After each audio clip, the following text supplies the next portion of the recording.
ایک اور اہم خبر دیں گے آپ کو۔ اسلام آباد ہائی کورٹ کے حوالے سے جعلی بینک اکاؤنٹس کیس پر سماعت ہوئی۔ انچارج زرداری ہاؤس امجد اخلاق کی عبوری ضمانت میں 27 مئی تک کی توسیع کر دی گئی ہے۔ آئندہ سماعت پر دونوں فریقین حتمی دلائل کے ساتھ طلب کر لیے گئے ہیں۔ اسلام آباد ہائی کورٹ جعلی بینک اکاؤنٹس کیس پر سماعت ہوئی۔ انچارج زرداری ہاؤس امجد اخلاق کی عبوری ضمانت میں 27 مئی تک توسیع کر دی گئی۔ آئندہ سماعت پر دونوں فریقین حتمی دلائل کے لیے طلب کر لیے گئے ہیں۔ اہم اپڈیٹ دے رہے ہیں آپ کو۔ اسلام آباد ہائی کورٹ میں جعلی بینک اکاؤنٹس کیس پر سماعت ہوئی۔ انچارج زرداری ہاؤس امجد اخلاق کی عبوری ضمانت میں 27 مئی تک توسیع کر دی گئی ہے۔ اس حوالے سے مزید تفصیلات بتائیں گے نمائندہ بول نیوز فیاض محمود ہمارے ساتھ موجود ہیں۔ جی فیاض بتائیے گا۔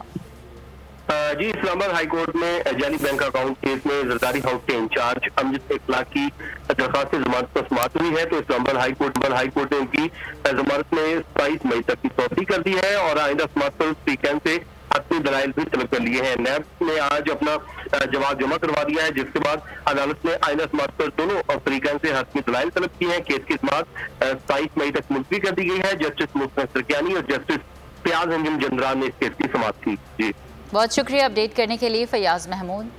اے نور خدا نور بصیرت کی طلب ہے، رمضان کا صدقہ تیری رحمت کی طلب ہے، مخفی ہیں اسی ماہ میں رحمت کے قرینے، گرداب سے نکلے ہوئے بخشش کے سفیر، گویا ہیں تیرے عشق میں ہم سب برابر، مجلس کو تو گلدستہ فردوس بنا دے، رندوں کو ثنائے شہ لولاک پلا دے، تو شم قلم کو ید بیضائی عطا کر، بچوں کو تو افطار میں تسنیم عطا کر۔ رمضان مبارک کی خصوصی نشریات رمضان میں بول، صرف بول انٹرٹینمنٹ پر۔ رمضان میں بول